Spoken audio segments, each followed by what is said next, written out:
21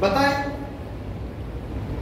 جس دنیا کے لیے ہم اتنی محنت و مشقت کرتے ہیں، کبھی سوچا ہم نے کہ رمضان کیا صرف روزہ رکھنے کے لیے آیا؟ یاد رکھ لیں رمضان المبارک میں انگنت بے شمار نعمتیں ہیں خدا کی، بے شمار فضائل ہیں رمضان کی. کبھی بیان ہم کرنے سے قاصر، کبھی بیان نہیں کر سکتے، کبھی بیان نہیں کر سکتے. قیامت کا صورت دور ہو جائے. کیوں نہیں کر سکتے؟ اس لیے کہ حدیث قدسی میں آتا ہے، پیارے آقا صلی اللہ علیہ وسلم ارشاد فرماتے ہیں رجب اللہ شعبان شہری رمضان امتی.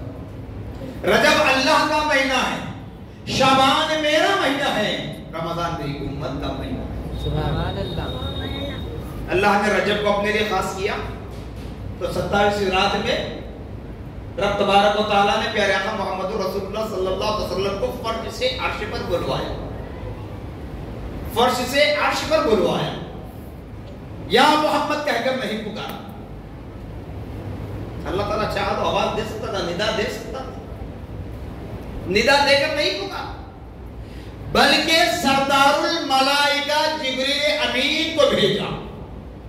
جبریل امین کو بھیجا نبی کی بارگاہ. اور اس وقت اللہ تعالیٰ نبی پاک صلی اللہ علیہ وسلم کو بستر استراحت پر آرام کا موقع بھی دیا. ادھر جبرائیل کو بھیجا، کہا کہ جبرائیل جاؤ میرے حبیب کو لے آؤ. بارہا آپ نے سن لیا، اس لیے کہہ رہا ہوں کہ بغیر حب نبوی کے کوئی عمل ہمارا اللہ کی بارگاہ میں قبول ہونا امپاسبل ہے، ممکن نہیں ہے، کچھ نہیں ہے. اس لیے بتا جبرائیل آئے نبی کی بارگاہ، دیکھا پیارے آقا صلی اللہ تعالی علیہ وسلم بستر استراحت پر آرام کر رہے ہیں. جبریل کھڑے ہیں، سوچ رہے ہیں. رب تبارک و تعالیٰ کا حکم ہے کہ نبی کو لے آنا ہے رب کی بارگاہ میں. جگاؤں تو نبی کی شان میں بے ادب. یہ عقیدہ ہمیں جبرائیل نے دیا. سب سے پہلے روز اول میں جبریل امین نے عقیدہ سکھلایا. جبرائیل آئے نبی کو لینے کے لیے رب کی بارگاہ میں لے جانے کے لیے. دیکھا بستر استراحت پر آرام کر رہے ہیں تو سوچنے لگے اگر جگاؤں تو بے ادبی نبی کی شان میں بے ادبی ہو جائے گی. اگر ادب مصطفیٰ کے قادر خاموش ہاتھ باندھ کر کھڑا ہو جاؤں تو رب کی نافرمانی ہوگی. جگاؤں تو نبی کی شان میں بے ادبی، اگر کھڑا رہوں ادب مصطفیٰ کے قادر تو خدا کے حکم کی نافرمانی ہوگی. اسی پسو پیش میں تھے، سوچ رہے تھے. اللہ نے ندا دی یا جبرائیل قبل خدمی. اے جبرائیل کھڑے کیوں ہو؟ اے جبرائیل کیا سوچ رہے ہو؟ میرے حبیب کے تلوہ مبارکہ کو بوسہ دو. یا جبرائیل قبل قدمی ہی، اے جبرائیل میرے حبیب کے قدموں کو بوسہ دے دو. جبرائیل نے فوراً نبی کے قدموں کو بوسہ دیا. نبی کے قدموں کو بوسہ دینا تھا. نبی نے ٹھنڈک محسوس کی اور اپنے بستر استراحت سے اٹھے. تب جبرائیل نے فرمایا ان اللہ اشتاق یا رسول اللہ. اے اللہ کے رسول، اللہ تعالیٰ آپ کی ملاقات کا مشتاق ہے.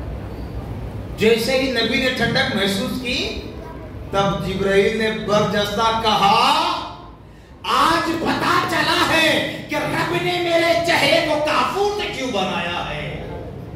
رب نے میرے چہرے کو کافور سے کیوں بنایا ہے؟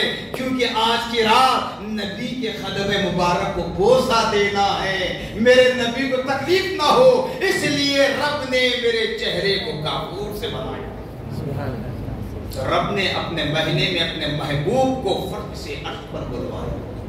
پھر پیارے آقا صلی اللہ علیہ وسلم فرماتے ہیں شعبان الشہری، شعبان میرا مہینہ ہے، شعبان میرا مہینہ ہے. اس ماہ مبارک کی 15ویں شب نصف شعبان کی رات، شب برات.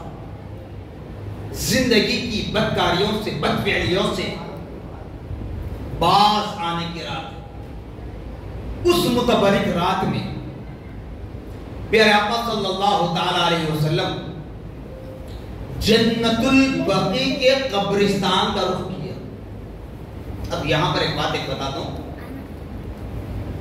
جن حضرات نے حج کیا، عمرہ کیا، دیکھتے ہوں گے کہ مکہ مکرمہ میں جنت المعلا ہے، مدینہ المنورہ میں جنت البقیع ہے، لیکن لوگ مکی کے تمام زیارتیں تو کر لیتے ہیں، جنت المعلا میں بہت کم لوگ جاتے ہیں، جنت المعلا میں بہت کم لوگ جاتے ہیں۔ لیکن جب وہی بندگان خدا اپنے ایام حج سے فارغ ہونے کے بعد یا عمرے کے لیے جائیں، مکے کے ایام ختم ہونے کے بعد جب مدینہ المنورہ جاتے ہیں تو وہاں بار بار روضہ رسول کی زیارت کے بعد جنت البقیع کا رخ کرتے ہیں۔ کیوں؟ اس وجہ سے کہ شعبان کی 15ویں شب میں میرے پیارے آقا صلی اللہ علیہ وسلم نے جنت البقیع کے قبرستان میں کھڑے رہ کر ان کے لیے دعائیں کی۔ یہ بھی ایک سنت ادا کر لیتے ہیں۔ جنت المعلا کا اتنا شوق نہیں ہوتا، لیکن جنت البقیع کا اتنا شوق ہوتا ہے۔ کیوں؟ بتایا جاتا ہے کہ مکے میں جلال ہے، مکے میں جمال ہے، اور کئی روایتیں ہیں، کئی راویان حدیث روایت بیان کرتے ہیں، نبی پاک صلی اللہ علیہ وسلم نے فرمایا مولا مکے کی جتنی تعظیم ہے اس سے کچھ اور زیادہ مدینے کی تعظیم کی توفیق تیرے بندوں کے دلوں میں ڈال دے۔ اسی لیے ہر بندہ مدینہ منورہ جاتا ہے، مسجد نبوی میں نماز ادا کرتا ہے، روضہ رسول پر حاضری دیتے ہیں تو فوراً جنت البقیع کی جانب میں جاتے ہیں۔ تو بتائیے اہل قبور کی زیارت سے بھی ہمیں روکا جاتا ہے نہیں؟ معراج، برات، قدر، رمضان، عید الفطر کے موقع پر کیوں جاتے ہیں؟ اولیاء تو اپنی جگہ ہے، میں تو مجھے سے گناہگار کی بات کر رہا ہوں، قبرستان کی بات کر رہا ہوں۔ اب مجھے بتائیں جنت البقیع کے قبرستان میں اس وقت جب شعبان کی فضیلت آئی، اس وقت جنت البقیع کے قبرستان میں کون دفن تھے؟ آبا و ہم تھے؟ ہمارے آبا و اجداد تھے؟ نہیں۔ کون تھے؟ وہ لوگ تھے جن کے لیے قرآن کہہ رہا ہے رضی اللہ عنہم ورضوا عنہ، اللہ ان سے راضی ہے اور انہوں نے اپنے رب کو راضی کر لیا۔ وہ لوگ ہیں، وہ لوگ کون؟ جو نبی پاک صلی اللہ علیہ وسلم کے صحابہ ہیں، جنہوں نے حالت ایمان میں نبی پاک صلی اللہ تعالی علیہ وسلم کے رخ زیبا کی زیارت کی اور حالت ایمان میں انتقال کر جائے، وہ صحابی کہلاتے ہیں۔ وہ صحابہ ہیں جن میں اصحاب کہف بھی ہے، اصحاب الصفہ بھی ہے، عشرہ مبشرہ بھی ہے، خلفائے راشدین بھی ہے۔ تو پھر ان لوگوں کو کیا حاجت ہے دعا کی؟ ان لوگوں کو مغفرت کی کیا حاجت ہے جبکہ اللہ تعالیٰ خوشخبری دے رہا ہے رضی اللہ عنہم ورضوا عنہ، اللہ ان سے راضی ہے، انہوں نے رب کو راضی کر لیا۔ باوجود اس کے پیارے آقا صلی اللہ علیہ وسلم شعبان کی 15ویں شب میں جنت البقیع کے قبرستان میں کھڑے رہ کر دعا کی۔ اسی وجہ سے نسلاً بعد نسل، قرناً بعد قرن، زمانے کے بعد زمانہ آئے گا، نسل کے بعد نسل آئے گی، جب ہم جیسے گناہگاروں کا زمانہ آئے گا، انکار پر انکار کرنے والے آتے رہیں گے، نئے فتنے پیدا کرتے رہیں گے، اور پیسے کی لالچ میں، حسن و جمال کی لالچ میں، خوبصورتی کی لالچ میں، عمارت کی لالچ میں، زینت کی لالچ میں، دولت کی لالچ میں اپنے ایمان کا سودا کرتے ہوئے کہیں گے کفر ہے، شرک ہے، بدعت ہے، فلاں ہے، تو میرے نبی نے اس کا خاتمہ کر دیا۔ اہل قبور کی زیارت کرنا یہ شرک نہیں ہے، یہ بدعت نہیں ہے، یہ قبر پرستی نہیں ہے، بلکہ اے لوگوں تم اے سی میں بیٹھے ہو، تم اے سی میں آرام کر رہے ہو، مخمل پر چل رہے ہو، کہو برا نہ مان۔ حد تو یہ ہے کہ آج ہماری مساجدوں میں غالین بھی ہے، اتنی موٹی غالین ہے کہ سجدے کا تصور بھی ہمیں نہیں ہوتا، ایسی تو ہماری عبادت ہے۔ تو نبی پاک فرماتے ہیں اہل قبور کی زیارت کے لیے جاؤ تاکہ تمہیں زندگی کا احساس ہو، تاکہ تمہیں زندگی کا احساس ہو کہ ایک دن اسی زمین کی آغوش میں آنا ہے، ایک دن اسی شہر خبوچہ قبرستان میں آنا ہے۔ جب اہل قبور کی زیارت کے لیے جاؤ، اگر تمہارا دل پتھر بھی ہے تو موم کی طرح پگھلنے لگے گا۔ اسی لیے نبی نے 15ویں شب میں، شب برات کی رات میں جنت البقیع کی زیارت کر کے بدلا دیا۔ اس کے بعد بتایا رمضان امتی، رمضان میری امت کا مہینہ ہے، رمضان میری امت کا مہینہ ہے۔ اب رمضان کیسے ہے؟ پہلا رمضان اگر دیکھیں گے، رمضان کی 4 رات کا معاملہ اگر دیکھیں گے تو سب سے پہلے ایک اللہ کے برگزیدہ بندے کی یاد ہوتی ہے، جنہیں قرآن پیر، روشن ضمیر، ہیکل نورانی، قندیل سمدانی، حضرت شیخ عبدالقادر جیلانی، غوث العظم سمدانی، غوث الثقلین، محبوب سبحانی کہا جاتا ہے۔ آپ کی ولادت باسعادت کا دن، کیونکہ اس دور اس وقت میں چاند کی اطلاع صحیح سے نہیں مل پا رہی تھی۔ لوگوں نے مشورہ کیا کہ آج شعبان کی 29 تاریخ تو ہو گئی لیکن چاند نظر آیا یا نہیں۔ تب اس وقت کے بزرگوں نے کہا تو چاند تو کسی نے دیکھا نہیں، لیکن تھوڑا سا انتظار کر لے، صبح نمودار ہو جائے، کچھ وقت گزر جائے، انتظار کر لے، اگر کچھ اطلاع نہ ملے تو اس شہر میں فاطمہ نامی خاتون اسلام ہے۔ وہ کون ہے؟ غوث الثقلین رضی اللہ عنہ کی والدہ ماجدہ ہے، ان سے جا کر دریافت کریں۔ جبکہ امامت، خطابت، خضاعت کسی معاملے میں خواتین اسلام کا عمل دخل نہیں ہے ہمارے پاس، اہل سنت و جماعت کے اعتبار سے، عقیدے کے اعتبار سے۔ مگر بزرگوں نے کہا کہ ان سے دریافت کریں۔ کیوں دریافت کریں گے؟ اللہ تعالیٰ اپنی قدرت کاملہ سے اپنے بزرگ بندوں کی نشاندہی کر رہا ہے، اپنے دوستوں کی نشاندہی کر رہا ہے۔ جب جا کر پوچھے تو پتا چلا، کہتی ہے کہ مجھے لڑکا تولد ہوا۔ وہ کون؟ غوث العظم دستگیر رضی اللہ تعالیٰ عنہ فرماتی ہیں کہ میرا بیٹا تولد ہوا، ابھی دن کا اتنا وقت گزر چکا ہے لیکن وہ دودھ پینے کے لیے تیار نہیں ہے۔ میں دودھ پلانے کی کوشش کر رہی ہوں، وہ دودھ پینے کے لیے تیار نہیں ہے۔ تو اس سے ظاہر ہوا کہ آج رمضان کا چاند نظر آ چکا ہے، روزے کی نیت کر۔ پھر آئیں 3 رمضان مبارک، کیونکہ 20 رمضان تک آنا ہے نا، سیدھا طور پر آپ کو بتاتا چلا۔ 3 رمضان مبارک، شہزادی رسول اللہ صلی اللہ علیہ وسلم، خاتون جنت، سیدۃ النساء العالمین، حضرت ماں فاطمہ رضی اللہ تعالی عنہا کے یوم وصال کی تاریخ ہے 3 رمضان مبارک۔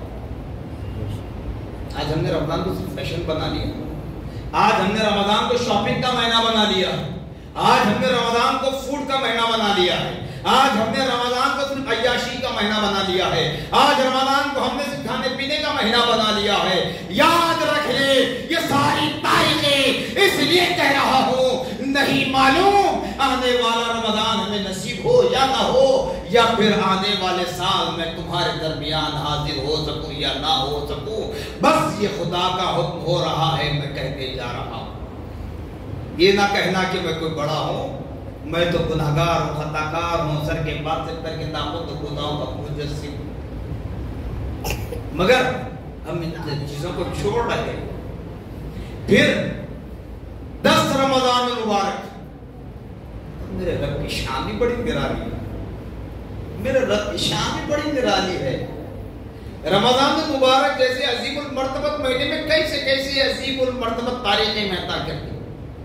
10 رمضان المبارک وہ خاتون اسلام، وہ شہزادی اسلام جنہیں ام المومنین حضرت خدیجۃ الکبریٰ رضی اللہ تعالیٰ عنہ کہا جاتا ہے، جو ہمارے نبی پاک صلی اللہ علیہ وسلم کی پہلی زوجہ مطہرہ، پہلی بیوی ہے.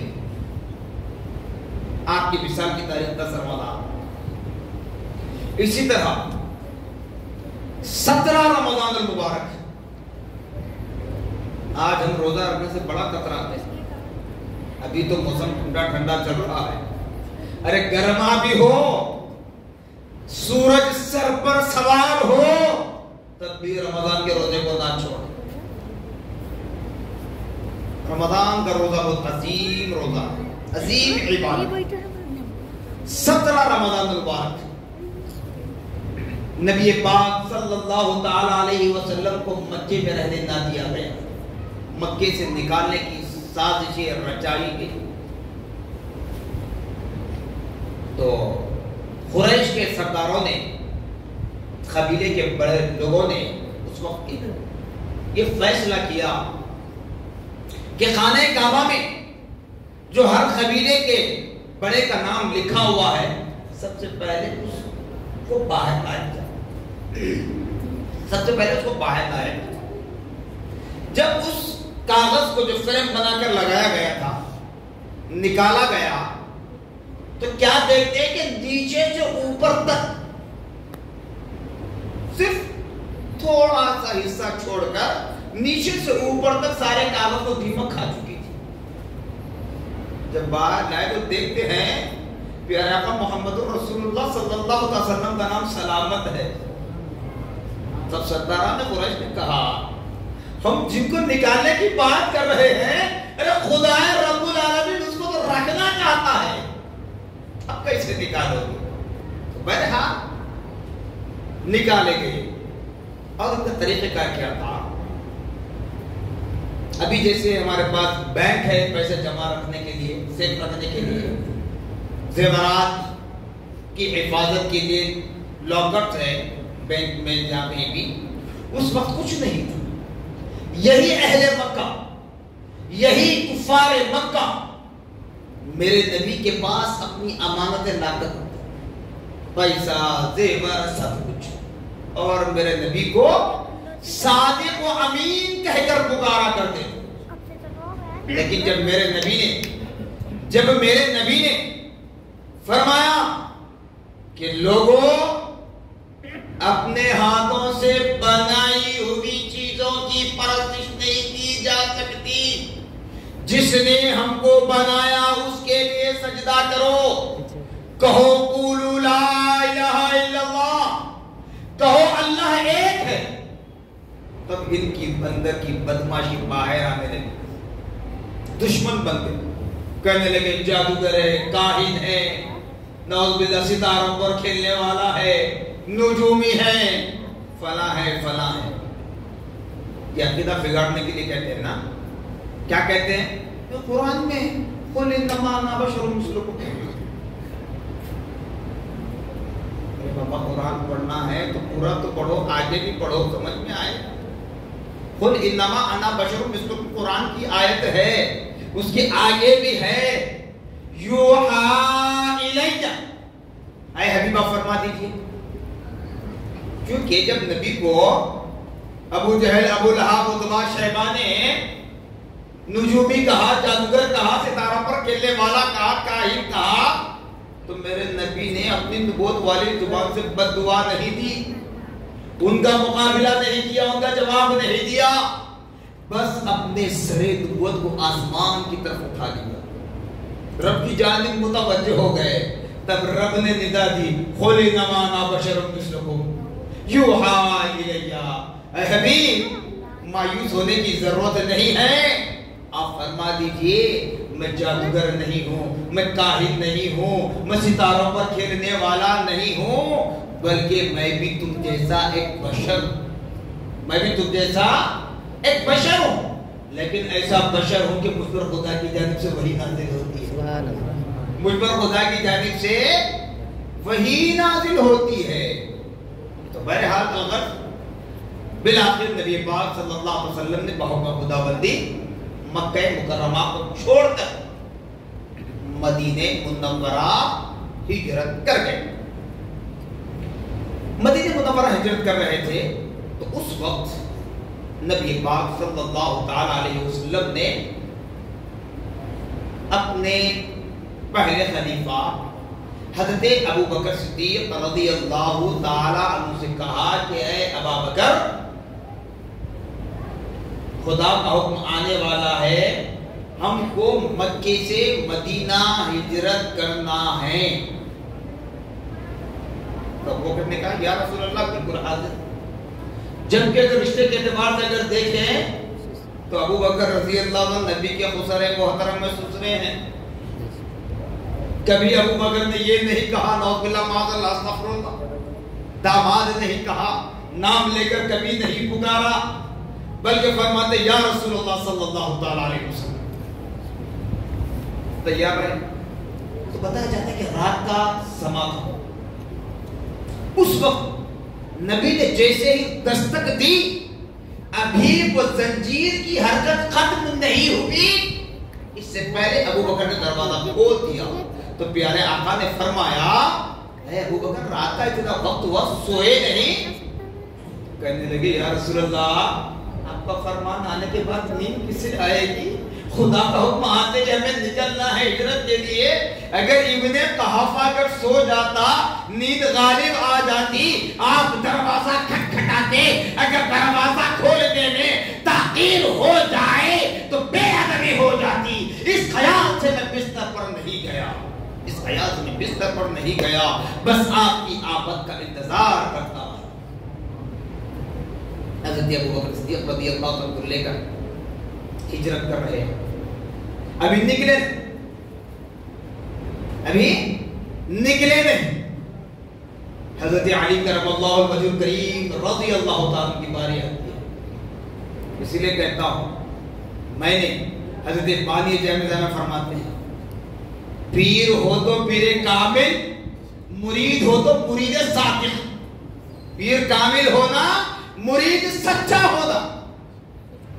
اور بانی جامعہ میں یہ بھی تحریر فرماتے ہیں زبانی دعوے کام نہیں آنے والے، اگر زبانی دعوے کام آتے تو فرعون سمندر میں غرق نہیں ہوتا، سمندر میں غرق ہو رہا تھا، سمندر کے درمیانی سطح پر آ چکا تھا، پانی موجیں مارتے ہوئے اس کے حلق کو دبوچ رہا تھا۔ تو فرعون نے کیا کہا؟ غالباً 17ویں پارے میں آیت شامل ہے، آمنتو بربی موسیٰ و ہارون، میں موسیٰ اور ہارون کے رب پر ایمان لایا، لیکن میرے رب نے اس کے ایمان کو قبول نہیں کیا۔ کیوں؟ سکرات کا ایمان قبول ہونا امپاسبل ہے، اس لیے موقع ہے نبی کا دامن تھامنے۔ تو حضرت علی کرم اللہ وجہ الکریم رضی اللہ عنہ کو بلا کر پیارے آقا صلی اللہ تعالی علیہ وسلم نے بدلایا۔ کام یقین کیسا ہوتا ہے، جسے بھی کہا میں نے بان جامعہ کا حوالہ کہ پیر ہو تو پیر کامل، مرید ہو تو مرید صادق ہو۔ تو حضرت علی کرم اللہ وجہ الکریم رضی اللہ تعالیٰ عنہ کو نبی پاک صلی اللہ تعالیٰ علیہ وسلم نے کہا کہ علی یہ فلاں کی امانت ہے، یہ فلاں کی امانت ہے، یہ فلاں کی امانت ہے، یہ فلاں کی امانت ہے، یہ فلاں کی امانت ہے، تمام نشاندہی کر دی۔ کس کس کی بتلاتی؟ کہا کہ میرے اس بستر پر سو جانا، میرے اس بستر پر سو جانا۔ عشق دعوے تو بہت بڑے ہمارے پاس، عمل کی بات آئی تو بہت پیچھے ہو جاتے ہیں۔ حضرت علی نے یہ نہیں کہا کہ یا رسول اللہ جہاں موت مڑلا رہی ہو، جہاں دشمنوں کا جھرمٹ ہو، جہاں تیر و تلوار تلے ہوئے ہو، ایسے بستر پر میں کیسے سو جاؤں؟ حضرت علی نے نہیں فرمایا، بلکہ فرمایا یا رسول اللہ صلی اللہ علیہ وسلم بالکل آرام کرو، پھر میرے نبی نے کہا اے علی یہ صبح ہونے کے بعد یہ امانتیں واپس کر کے مدینے چلے آ جانا، مدینے چلے آ جانا۔ حضرت علی سو گئے۔ سونے کے بعد دشمن تاک رہے ہیں، کیونکہ علی سو رہے ہیں اس طریقے سے جیسے نبی آرام فرماتے ہیں، جیسے علی سو رہے ہیں اس طرح جیسے نبی آرام کرتے ہیں چادر اوڑھ کر۔ دشمن تاک رہے ہیں، وہ دشمن میرے علی کے بچپن کو دیکھا، وہ دشمن میرے علی کے ساتھ کھیلے کودے، سب کچھ کیے، لیکن پہچان نہ سکے کہ یہ نبی ہے یا علی ہے۔ سوچ رہے ہیں کہ نبی محمد ہیں، اٹھنے کا انتظار کر رہے ہیں، لیکن علی اپنے بستر سے نہیں اٹھے۔ اس وقت جب تک نبی نے جو حکم دیا تھا کہ صبح جب نمودار ہو جائے تب اٹھنا، ان اہل مکہ کی امانتوں کو واپس کر کے مدینے چلے آنا، تو پیارے آقا صلی اللہ علیہ وسلم کی نصیحت پر عمل کرتے ہوئے کہیں سو رہے۔ جب حضرت علی اٹھے دشمنوں نے دیکھا ارے یہ تو نبی نہیں علی ہے، اٹھنے سے پہلے پہچان نہیں پائے۔ جب اٹھے اپنے چہرے سے چادر اٹھائی تو دیکھا علی ہیں۔ کہنے لگے اے علی اس بستر پر موت مرلا رہی ہے، اس بستر پر موت کیسے آئی؟ تو حضرت علی کرم اللہ وجہ کریم رضی اللہ عنہ کیا ارشاد فرماتے ہیں، اے اہل مکہ سنو، آج تک علی نے کوئی رات اتنے اطمینان کے ساتھ نہیں سویا جو آج کی رات سویا ہے، کیونکہ علی ہر رات سوتا تھا تو خوف ہوتا تھا، نہیں معلوم ملک الموت کب آئے گی، میری روح کو کب قبض کر لے گی۔ لیکن آج کی رات علی اتنے اطمینان کے ساتھ اس لیے سویا ہے، میرے نبی نے کہا اے علی ان اہل مکہ کی امانتیں واپس کر کے صبح مدینے چلے آ جانا۔ اب علی کو یقین ہو گیا کہ علی کسی وقت مر سکتا ہے، لیکن مدینہ جانے سے پہلے نہیں مر سکتا، مدینہ جانے سے پہلے نہیں مر سکتا۔ یہ تربیت ہے میرے نبی کی، یہ عقیدہ ہے، یہ محبت ہے۔ اور ابو بکر رضی اللہ تعالیٰ جب میرے نبی کو اپنے کاندھوں پر سوار کر کر چل رہے ہیں، اپنے کاندھوں پر نبی کو سوار کرے چل رہے ہیں، کبھی نبی کے دہنے قدم کو بوسہ دیتے ہیں تو کبھی بائیں قدم کو بوسہ دیتے ہیں۔ نبی نے پوچھا اے ابو بکر کیا کر رہے ہو؟ ابو بکر نے فرمایا یا رسول اللہ آپ کے حکم کی تعمیل کر رہا ہوں۔ نبی نے حکم دیا نہیں، پھر تعمیل کی زبان کی تو نبی نے فرمایا تھا اے میری امتیوں، میری معراج یہ تھی کہ میں فرش سے عرش تک پہنچا، اور تمہاری معراج یہ کہ تم میرے خدموں تک پہنچو۔ تو ابو بکر نے بدلا دیا یا رسول اللہ معراج کر رہا ہوں، یا رسول اللہ معراج کر رہا ہوں۔ یہ محبت رسول، یہ محبت رسول ہے، اسی لیے ان کے چرچے آج بھی ہو رہے ہیں، قبض قیامت تک بھی ہوتے رہیں گے، اور میدان محشر میں ہمارے وکیل محمد رسول اللہ صلی اللہ علیہ وسلم کی صف میں وہ بھی کھڑے ہوں گے۔ ایسے لیے ہمیں سب کی تعظیم کرنا ہے۔ تو آئیے اسی طریقے سے جب پیارے آقا صلی اللہ علیہ وسلم نے مکہ مکرمہ سے مدینہ منورہ ہجرت کی، ہجرت کے دوسرے سال صلح کی بات کرنے کے لیے، معاملات کو ختم کرنے کے لیے، خانہ کعبہ کے تقدس کو پامال ہونے سے بچانے کے لیے، خانہ کعبہ کی حفاظت کے لیے حضور پاک صلی اللہ علیہ وسلم اپنے صحابہ کے ساتھ مکہ مکرمہ پہنچ رہے تھے۔ وہاں پر ان اہل مکہ کے ظالموں نے، ابو جہل، ابو لہب، اتبا، شیبہ نے مکہ اور مدینے کے درمیان 450 کلومیٹر کا فاصلہ ہے، 450 کلومیٹر کا فاصلہ ہے۔ اس کے آدھے راستے میں یعنی مدینے سے 200 کلومیٹر کا راستہ طے کرنے کے بعد بدر کا مقام ہے، بدر کا مقام، وہاں خندق کھودا گیا کہ محمد اور ان کے اصحاب، ان ظالموں کے الفاظ کا، محمد اور ان کے اصحاب اس کو پار کر نہ سکے۔ نبی کے ساتھ تھے 313 صحابہ، اور ادھر اہل مکہ کی فوج آئی تھی دشمنان اسلام کی ہزاروں کی تعداد ہے۔ اگر 1000 بھی، بعض روایتوں میں 1000 بتایا جاتا ہے، 1000 ہی پکڑ لیں، 1000 بھی اگر، تو یہاں پیارے آقا صلی اللہ علیہ وسلم کے اصحاب کے ساتھ کوئی ساز و سامان نہیں ہے، یعنی ہتھیار تلوار نہیں ہے، کیونکہ لڑنے کے ارادے سے نہیں آئے تھے، لڑائی پسند نہیں تھی، صلح کر کے معاملہ ختم کر کے خانہ کعبہ کا تحفظ کیا جائے، اس نیت کے ساتھ وہ آ رہے تھے۔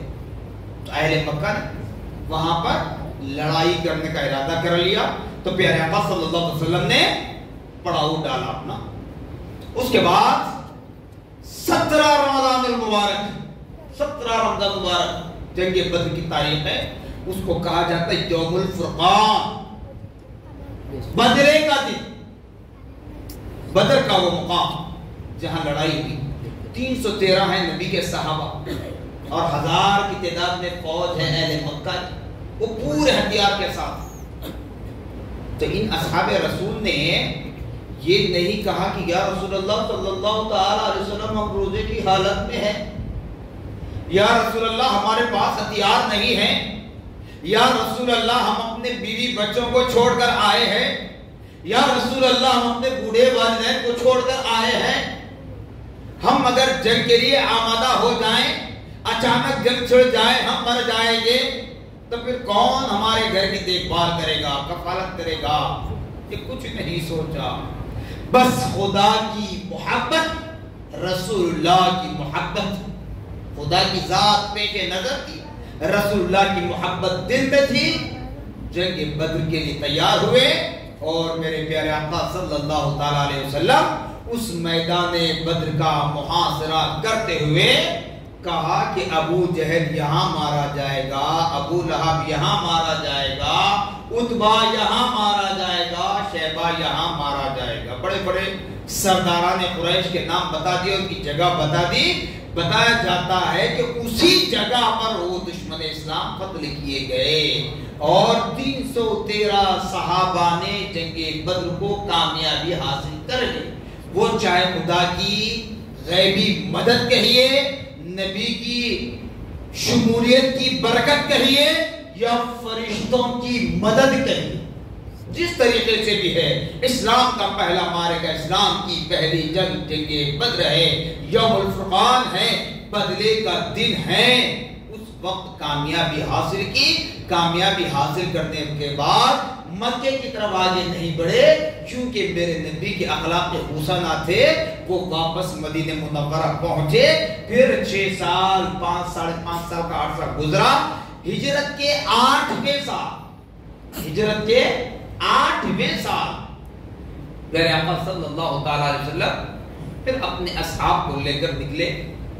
وہ کہتے تھے کہ یہ یثرب والے بیمار ہیں، کمزور ہیں، ناتواں، کیونکہ مدینہ منورہ کا نام تھا یثرب، یثرب، یثرب کے معنی آتے ہیں بیماریوں کو جنم دینے والی جگہ۔ لیکن میرے رب نے میرے نبی کو ایسا باکمال بنایا کہ اس بیماریوں کو جنم دینے والی خاک پر جہاں میرے نبی کے قدم نبوت بے بد ہو گئے، میرے نبی کے نبوت والے قدم پڑ گئے، وہ بیماری والی زمین جا کر خاک شفا بن گئی، بیماری والی زمین جا کر خاک شفا بن گئی۔ تو پیارے آقا صلی اللہ تعالی علیہ وسلم ہجرت کے 8ویں سال صحابہ کو لے کر نکلے۔ نکلنے کے بعد فتح مکہ کا اعلان کرنا تھا، مکے کو فتح کرنا تھا، کامیابی حاصل کرنا تھا۔ جو خانہ خانہ کعبہ کو ناپاک کیا گیا تھا. نبی پاک صلی اللہ علیہ وسلم کی ولادت بسادت کے موقع پر کہا جاتا ہے نا خانہ کعبہ کو پاک و صاف کرنے والا نبی آ گیا. وہ نبی اپنے اصحاب کے ساتھ آ رہے. پاور ہے باوجود اس کے نبی نے اعلان جنگ نہیں کیا, اعلان معافی کیا, معافی کا اعلان کیا. جو کعبے کے در و دیوار سے چمٹ جائے اس کو امان ہے, جو کعبے کے چھت سے چمٹ جائے, جو کعبے کے غلاف سے چمٹ جائے اس کو امان ہے, جو اپنے گھر کے دروازے بند کر لے اس کو بھی امان ہے, جو مسجد میں آ جائے اس کو بھی امان ہے. معافی کا اعلان کیا, خانہ کعبہ میں داخل ہونے کے بعد فتح مکہ ہوا. اسی وقت سورہ فتح کی آیت نازل ہوتی ہے, اِنَّا فَتَحْنَا لَكَ فَتْحًا مُبِينًا. کہ بڑی کام ہے. آج جو حج کر رہے ہیں اتنی ساری باتیں اس لیے کر رہا ہوں, بڑی بڑی باتیں بہت کرتے ہیں, بغیر وسیلے کی بات کرتے ہیں, نبی کی محبت کے اقدار کی بات کرتے ہیں, نبی کے عقیدے کی بات میں لا کر عوام کو توڑنے کی بات کرتے ہو. اگر میرے نبی مکے کی حفاظت نہ کرتے, اگر میرے نبی فتح مکہ کو حاصل نہ کرتے, حج کس کا کرتے؟ قرآن میں ذکر ہے وَأَتِمُّ الْحَجَّ وَالْعُمْرَةَ لِلَّهِ. اگر خانہ کعبہ کو نبی حاصل نہ کرتے تو پھر حج کس کا کرتے, کہاں جا کر کرتے؟ تو اس لیے ہمیں چاہیے کہ یہ 20 رمضان مبارک فتح یابی کا دن ہے. خانہ کعبہ فتح ہوا ہجرت کے 8ویں سے, اور 17 رمضان جہاں جنگ بدر ہوئی وہیں پر ام المومنین حضرت عائشہ صدیقہ رضی اللہ تعالی عنہ کے وصال کی بھی تاریخ. کتنی یادگاریں ہیں ہمارے ساتھ رمضان مبارک. پھر یہی 20 رمضان مبارک مکہ فتح ہوا, فتح مکہ ہوا. اسی 17 رمضان کی تاریخ یاد دلاتی ہے. پھر واپس جاؤں, علی شیر خدا, پرورش یافتہ, نبی کی تربیت یافتہ, جس نے پیدا ہونے کے بعد اپنے ماں کے چہرے کی زیارت نہیں کی, جس نے پیدا ہونے کے بعد اپنے والد گرامی قدر کو نہ دیکھا. اب بتاؤ دنیا میں کوئی ایسا لڑکا جنم لیا ہوگا جس کو اتنی طاقت حاصل ہے کہ وہ اپنی ماں کو بھی نہ دیکھ پائے, اپنے باپ کو نہ دیکھ سکے.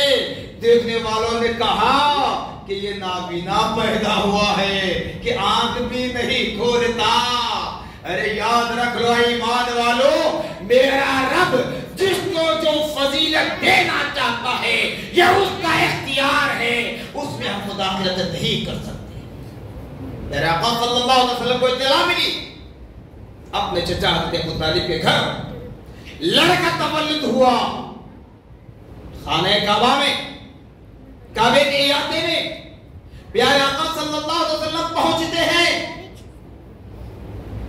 اپنی نبوت والے ہاتھوں میں, اپنی نبوت والے آغوش میں.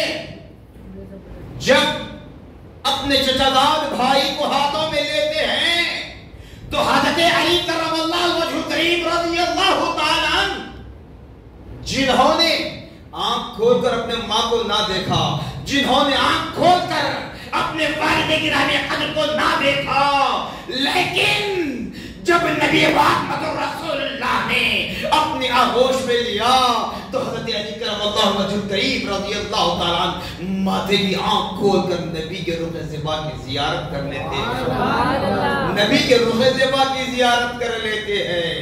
وہ علی جنہوں نے نبی کو دیکھا پہلے تو پھر الگ ہوں گے کیسے نبی سے.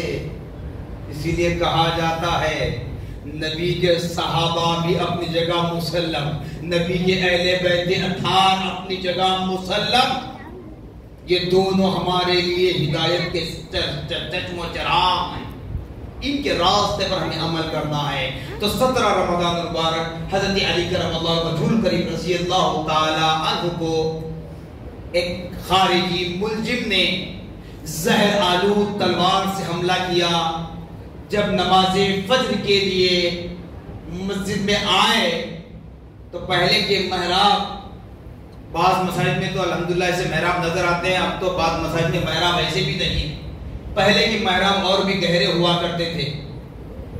وہ خارجی ملزم محراب میں چھپ کر بیٹھا، حضرت علی کرم اللہ وجہ کریم رضی اللہ عنہ نماز فجر ادا کرنے کے لیے آئے تو آپ پر قاتلانہ حملہ کیا، تو فوراً آپ کی موت نہیں ہوئی بلکہ 2 دن 3 دن تک آپ کے جسم اطہر میں وہ زہر پھیلتا رہا، وہ زہر پھیلتا رہا۔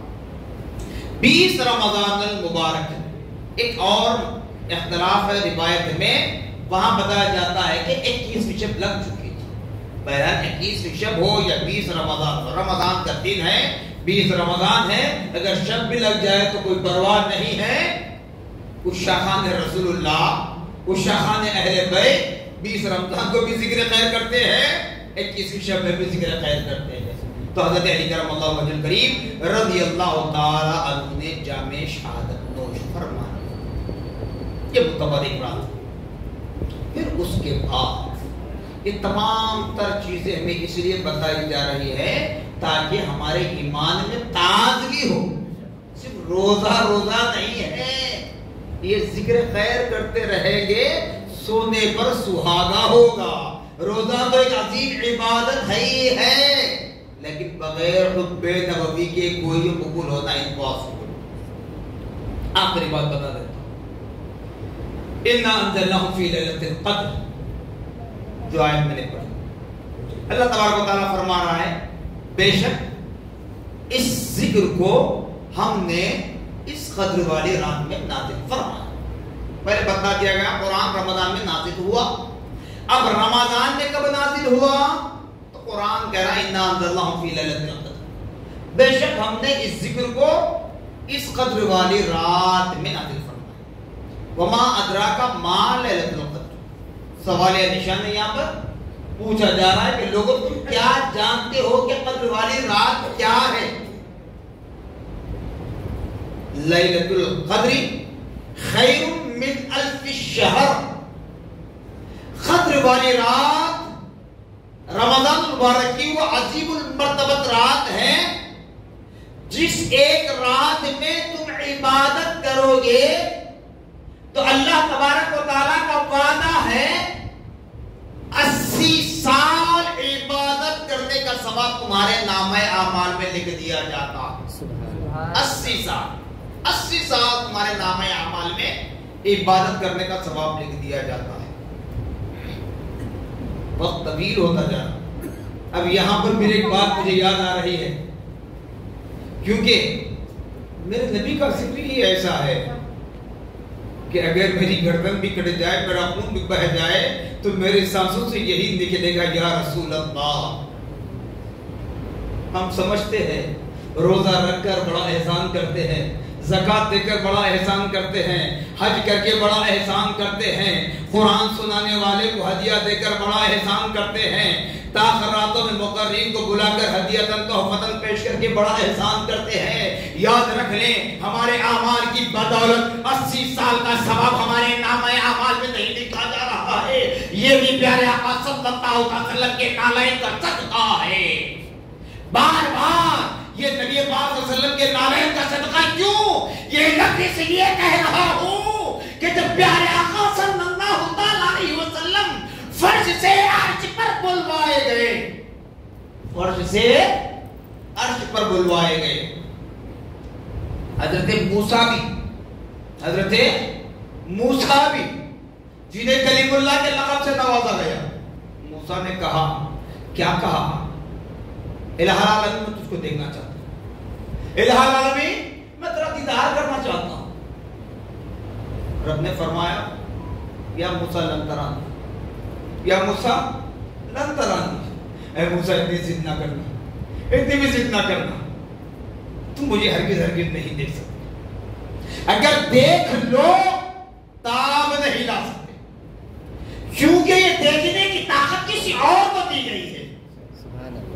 یہ دیکھنے کی بصارت، یہ دیکھنے کی طاقت، یہ دیکھ کر تاب لانے کی طاقت کسی اور کو دی گئی ہے۔ یا موسیٰ لن ترانی، قرآن کہہ رہا ہے اے موسیٰ تم مجھے ہرگز ہرگز نہیں دیکھ سکتی۔ جب موسیٰ ضد کر ہی رہے تھے تو رب نے موسیٰ کو جبل طور پر بلایا، کوہ طور پر بلایا، طور کے پہاڑ پر بلایا۔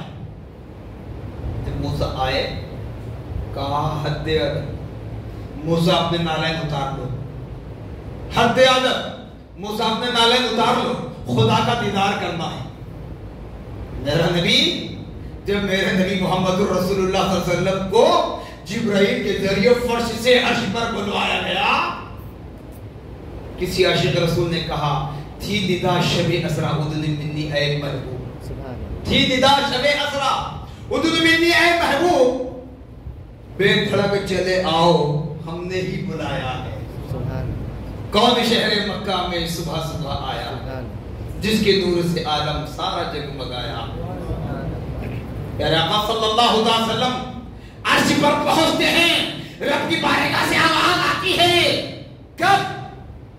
جب میرے نبی عرش پر پہنچ کر اپنے ہاتھوں کو اپنے قدموں کی جانب لے جاتے ہیں تاکہ نالین اتار لوں، اپنے ہاتھوں کو اپنے قدم کی جانب لے جاتے ہیں تاکہ نالین اتار لوں۔ خدا کا عرش ہے، ادب کا مقام ہے، تب خدا کی بارگاہ سے ندا آتی ہے اے حبیب، اے میرے محبوب، میرا عرش بھی بے چین و بے قرار ہے، میرے عرش پر اپنے نالین سمیت تشریف لائیے، میرے عرش پر نالین سمیت تشریف لائیے، کیونکہ میرا عرش آپ کے نالین کا بوسہ لینے کے لیے بے چین و بے قرار ہے۔ موسیٰ جبل طور پر کہا حد ادب ہے موسیٰ اپنے نالین اتار لو۔ جب نبی کی باری آئی تو اللہ فرماتا ہے نبی اے حبیب اپنے نالین سمیت میرے عرش پر آئی، کیونکہ میرا عرش بھی آپ کے نالین کا بوسہ لینے کے لیے بے چین و بے قرار ہے۔ اسی معراج کی رات میں، اسی سفر معراج میں، کیونکہ ہمارے نبی ظاہری اعتبار سے حضرت بی بی آمنہ رضی اللہ تعالیٰ عنہ کی شکم مبارکہ سے جب اگر ہوئے دنیا میں تو زبان اقدس، زبان نبوت پر یہ الفاظ جاری تھے، ربی حبلی امتی، ربی حبلی امتی۔ پھر 40 سال کے بعد نبوت کا اعلان کرنے کا رب نے حکم دیا، نبوت کا تاج پہنایا گیا، اعلان نبوت ہوا۔ اس وقت بھی میرے نبی نے فرمایا ربی حبلی امتی، ربی حبلی امتی۔ پھر سفر معراج میں عرش اعلیٰ پر ہے، عرش اعلیٰ پر ہے، جنت کی سیر ہوئی، دوزخ کا مشاہدہ ہوا، لوح محفوظ کو پڑھ لیا، تقدیریں پڑھ لی۔ جو بار بار میں نے کہا اور آخری سانس تک کہتا رہوں گا، یہ میرے نبی کے نالین کے دھوون کا صدقہ ہے، اس لیے کہ میرے نبی نے لوح محفوظ کو، تقدیر کو پڑھا، رب کی بارگاہ میں عرض گزار ہوئے مولا پچھلے انبیاء کی امتوں کی عمریں 800 سال، 900 سال، 1000 سال کی ہے، مولا میری امت کی عمر اتنی کم، 80 سال، 90 سال، 100 سال۔ آج تو ہمارا حال یہ ہے کہ ہم اسلام سے دور، خدا سے دور، نبی سے دور، قرآن سے دور، اللہ کی عزت سے دور، 20 سال میں بھی چلے جا رہے ہیں، 40 سال میں بھی چلے جا رہے ہیں، اللہ نے توفیق۔ تو پیارے آقا صلی اللہ علیہ وسلم رب کے حضور میں عرض گزار ہوئے الہ العالمین، پھر میری امت کی اتنی کم عمر، تو میری امت پچھلے انبیاء و رسول کی امتوں سے کیسے مقابلہ کر پائے گی؟ کیونکہ اللہ نے فرمایا، وعدہ کیا اللہ نے، اے حبیب آج آپ کی جتنی تعظیم و تکریم کی جا رہی ہے، آج آپ کی جتنی تعظیم و تکریم کی جا رہی ہے، کل میدان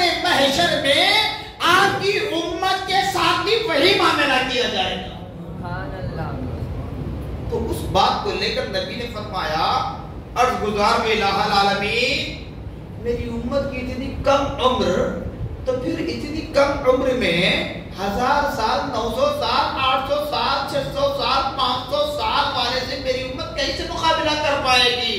تو میرے رب نے فرمایا اے حبیب آپ کی امت کو ایسے مقدس دن، ایسی معتبر راتیں، ایسے معتبر لمحات دوں گا جس کو پا کر وہ اس کی تعظیم کر لے۔ قسم ہے مجھے میرے جاہو جلال کی، قسم ہے مجھے میرے عزت کی، قسم ہے مجھے میرے رحمان و رحیم ہونے کی کہ آپ کی امت اتنی سی کم عمر میں 1000 سال والے سے بھی آگے نکل جائے گی اعمال صالحہ میں۔ لیلۃ القدر خیر من الف شہر، یہ مشتہ، یہ خوشخبری سنائی میرے پیارے آقا کے نالین کا صدقہ ہے، میرے پیارے آقا کی بدولت ہے کہ اللہ تعالیٰ فرماتا ہے کہ لوگوں قدر والی رات کو پا کر عبادت کر لو، عبادت کر لو۔ 1000 مہینوں کی راتوں سے افضل، 1000 مہینوں کا اگر کیلکولیشن کر لیں تقریباً 80 سے 84 سال ہوتے ہیں، 84 ایئرس ہوتے ہیں، راؤنڈ فگر 80 سال بھی اگر پکڑ لیں۔ اب یہاں پر ایک بات بتا دیتا ہوں، ہمارا حساب ایسا ہو چکا ہے کہ کچھ خبریاں سن کر ہم گناہ پر گناہ کرتے چلے جا رہے ہیں، کبھی توبہ کرنے کے لیے تیار نہیں ہوتے۔ سکے کے دونوں رخوں میں دیکھنا ہوگا۔ ابھی موسم گرما شباب پر آنے والا ہے، تھوڑے دن پہلے 1 مہینہ پہلے اگر چلے جائیں جو ہوا چل رہی تھی اسے میں تکلیف ہو رہی تھی، اب موسم گرما شباب پر آ جائے تو ہوا کا رخ چینج ہو جاتا ہے، بند ہو جاتی ہے جب ہم ہوا کے لیے تڑپتے ہیں۔ تو یہ خدا کی حکمت ہے۔ تو سکے کے دونوں رخ کو دیکھنا، جہاں قدر والی رات میں عبادت کرنے پر اللہ پاک کا وعدہ ہے 1000 مہینوں کی راتوں میں عبادت کرنے کا ثواب تمہارے نامہ اعمال میں لکھ دوں گا، لکھوا دوں گا۔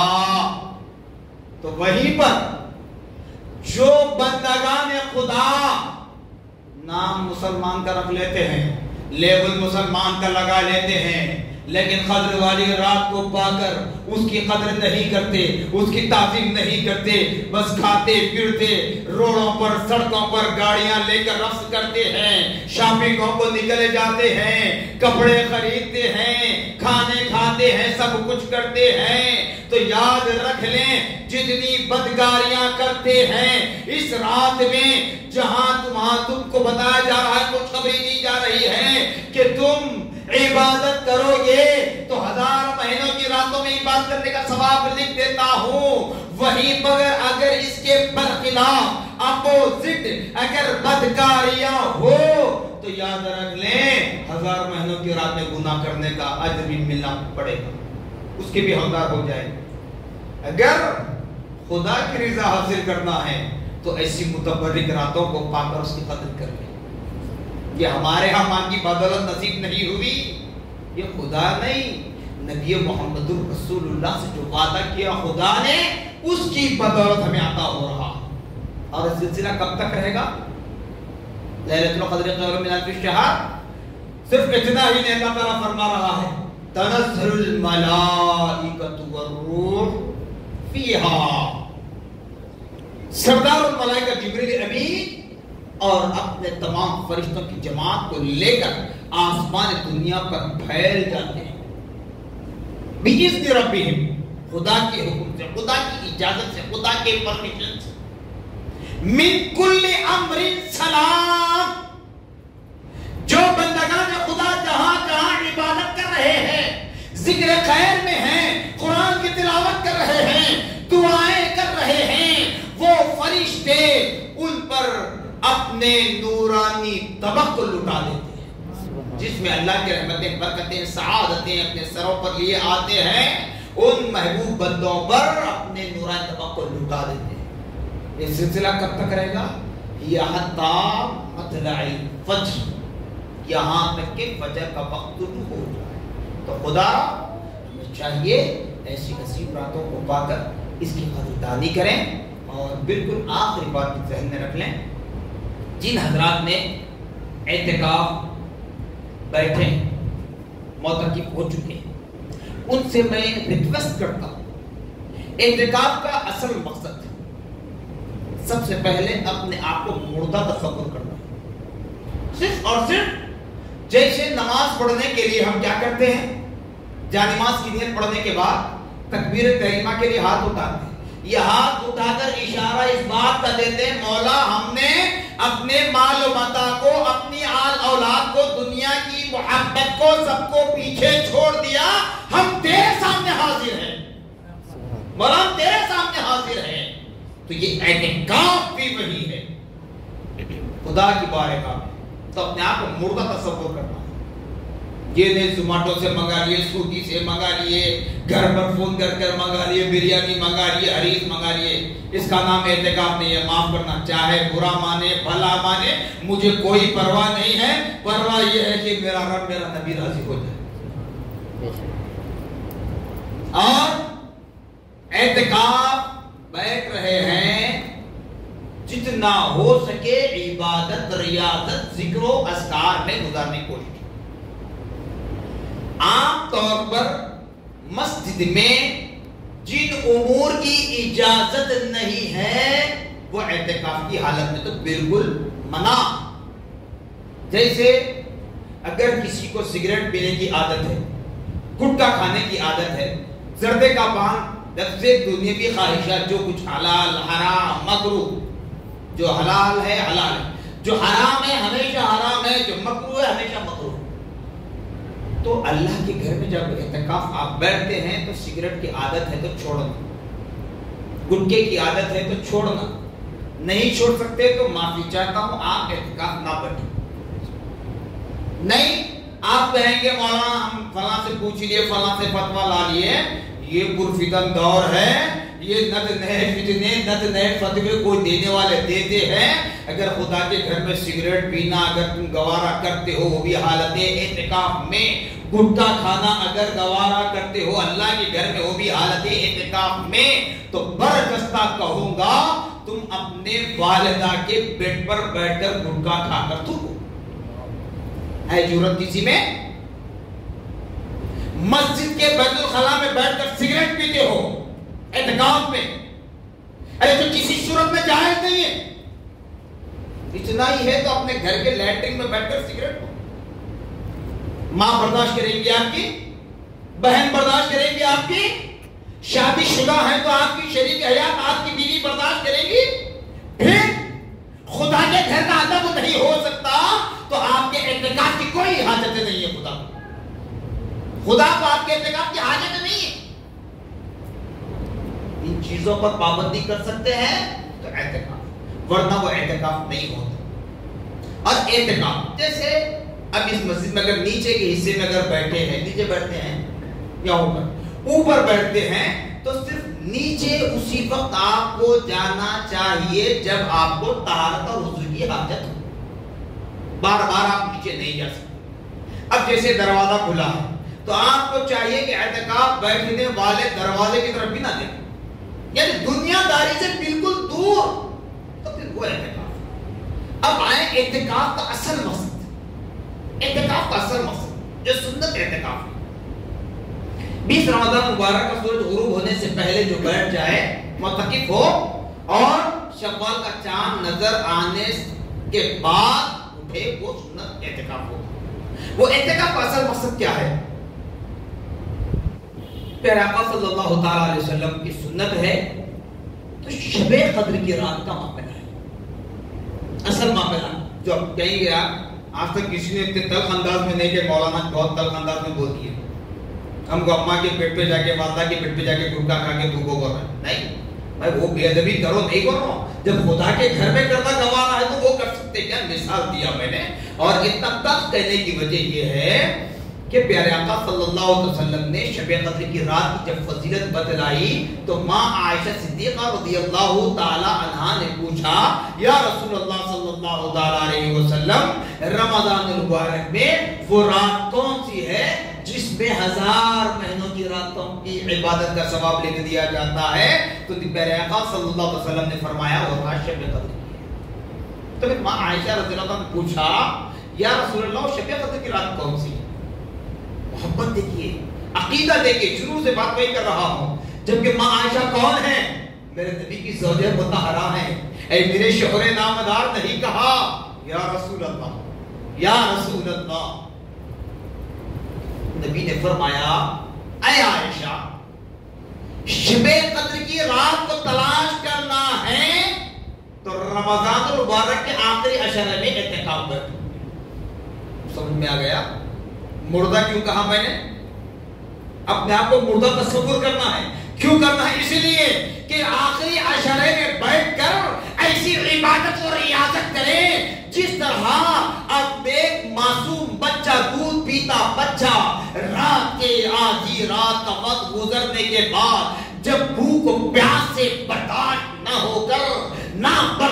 ہو کر بے ساتھ چیخ کر پکار کر رونے لگتا ہے، کیونکہ بول نہیں سکتا، روتا ہے. اگر ماں میٹھی نیند سو جائے تو باپ تو ہوشیار ہو جاتا ہے. باپ اپنی بیوی کو اٹھا کر کہتا ہے بچہ رو رہا ہے، بچی رو رہی ہے. تو ماں جیسے بیدار ہوتی ہے، نومولود بچوں کو اپنے سینے سے لگاتی ہے، اپنی چھاتی سے لگاتی ہے، دودھ پلاتی ہے.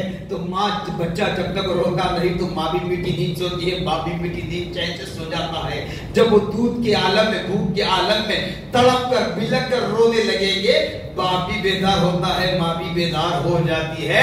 تو اسی طرح رب کو راضی کرنے کی کوشش کریں، آہو بکا کر کے، کریا بیزاری کر کے، آہو بکا کرتے ہوئے رب کو راضی کرنے کی کوشش کریں اور شب قدر کی رات کو پائیں. شب قدر کی رات کو پائیں تو یقین جانیے کہ وہ اعتکاف صرف تمہارا اس ایک عشرے کا اعتکاف نہیں، زندگی بھر کا اعتکاف ہو جائے. سبحان اللہ. اگر اس طرز پر اعتکاف، اس طرز پر، ورنہ آج کئی تنظیمیں، کئی بڑی مساجد میں پوسٹر لگایا جاتا ہے معتکف حضرات کے لیے ہمارے پاس سحر و افطار کا انتظام ہے. ہر چیز کو لالچ دیں گے، ہر چیز کو کیا لالچ دیں گے؟ سحر و افطار کا انتظام کروا کر نہیں. اور اعتکاف بیٹھنے والے اپنے ساتھ سیل فون بھی نہ رکھیں. اچھی طرح دل بٹھا رہے، اتنی کوئی حاجت نہیں، اتنی کوئی ضرورت نہیں، جنگلوں بیابان میں نہیں ہے. کوئی نہ کوئی تو ہمارے گھر سے بھی نہ آئے تو کم سے کم پڑوسی تو آتا ہو تو نہیں، کوئی ایمرجنسی ہے تو ان کے ذریعے بات پہنچا سکتے ہیں. اور اعتکاف کا مقصد بیٹھ کے ٹی ٹی ٹاٹا کرنا، ہنسی مذاق کرنا، مصلی آئے، امام صاحب ہے، مؤذن صاحب، بات کرنا نہیں. اعتکاف کا مقصد صرف اللہ سے رجوع ہونا ہے، رسول اللہ صلی اللہ علیہ وسلم کے سنت طریقے پر عمل کرنا ہے. اب کئی لوگ ہیں جو حرم کعبہ میں بھی اعتکاف بیٹھے ہیں، یہاں سے پرمیشن لے کر آن لائن وہ جا چکے ہیں، حرم مدینہ میں بیٹھے ہیں. کہیں پر ہو، ساری دنیا میں کہیں پر ہو، سب سے پہلے دجال فون کو ہٹا دیں اپنے پاس. سہولت ہے اپنی جگہ، لیکن آپ اعتکاف کس لیے بیٹھے ہیں؟ رب کو راضی کرنے کے لیے، رسول اللہ کی سنت پر عمل کرنے کے لیے، قدر والی رات کو تلاش کرنے کے لیے. اور وہ معتکف بڑے خوش نصیب ہیں جو دعا کرے اللہ تبارک و تعالیٰ ان کی دعا کو سنتا ہے. اللہ کا وعدہ ہے. تو ایسا اعتکاف کرو، یقیناً اللہ ہم سے راضی ہو جائے اور وہ اعتکاف ہمارے لیے ساری زندگی کا محافظ بن جائے. ایسا اعتکاف کریں. اس لیے بزرگان دین جیسے ہی رمضان مبارک کے دوسرے دہر میں داخل ہوتے تو ان کی آنکھیں نمدیدہ ہوتی، ان کے دل رنجیدہ ہوتے، زبانوں سے برجستہ یہ الفاظ جاری ہوتے، اللہم اجعلنا من اتقاء شہر رمضان، اللہم اجعلنا من اتقاء شہر رمضان. جو رمضان ختم ہونے کے قریب آ جاتا تو رب کے حضور میں یہی دعا فرماتے کہ مولا رب اب ہم سے رمضان رخصت ہو جائے گا، پھر سے ہم شیطان کے چنگل میں آ جائیں گے. مولا اب ہم سے رمضان رخصت ہو جائے گا، ہم نمازوں سے دور ہو جائیں گے. مولا رمضان اب ہم سے رخصت ہو جائے گا، ہم قرآن سے دور ہو جائیں گے. مولا اب ہم سے رمضان رخصت ہو جائے گا، ہم دنیا داری میں آ جائیں گے. مولا ہمارے لیے سارا سال رمضان بنا دے، ہمارے لیے ساری زندگی رمضان بنا دے. تو خدا را اللہ اس کے رسول کا واسطہ معتکف حضرات سے بھی مؤدبانہ گزارش کرتا ہوں، اور اگر تکلیف پہنچے تو معافی کا طلبگار ہوں. میں کسی کو طلب انداز میں کہہ کر کوئی غلط بات کرنا مقصد نہیں ہے، بلکہ رمضان المبارک آج الحمدللہ یہ ہمارا حیدرآباد وہ شہر ہے جو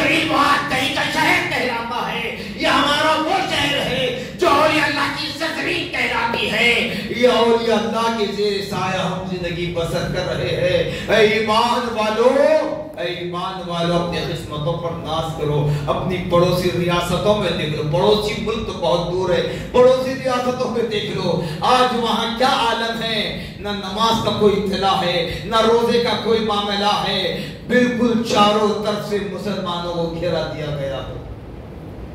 قسمتوں پر ناز کرو، اللہ نے تمہیں نماز کی توفیق دی، اللہ نے تمہیں روزہ رکھنے کی توفیق دی، اللہ نے تمہیں قرآن پڑھنے کی توفیق دی، اللہ نے تمہیں قرآن کو سمجھنے کی توفیق دی، اللہ نے تمہیں ان تاثراتوں کو پا کر اپنے رب کو راضی کرنے کی توفیق عطا فرمائی۔ تو خدا آپ تمام حضرات سے یہی التماس کرتا ہوں کہ رمضان بالکل اپنے رخصت ہونے پر ہے، اپنے رب کو راضی کریں اور اللہ کے حضور میں یہ دعا کریں، مولا جب تک زندہ رکھنا اسلام پر ثابت قدم رکھنا، جب تک زندہ رکھنا اسلام پر ثابت قدم رکھنا، ہمارے اصلوں کی مغفرت فرمانا، ہمارے نسلوں کی حفاظت فرمانا، ہمارے اصلوں کی مغفرت فرمانا، ہمارے نسلوں کی حفاظت فرمانا، مولا موت دے تو ایمان پر خاتمہ فرمانا، مولا سکرات کے وقت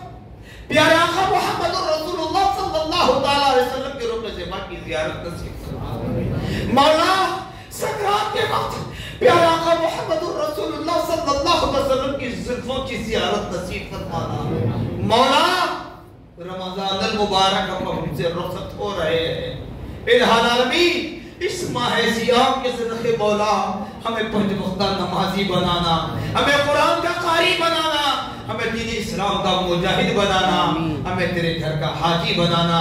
ان اللہ و ملائکتہ یصلون علی النبی یا ایھا الذین آمنوا صلوا علیہ وسلموا تسلیما، اللهم صل علی سیدنا شفیعنا مولانا محمد افضل صلواتک وعدد معلوماتک وبارک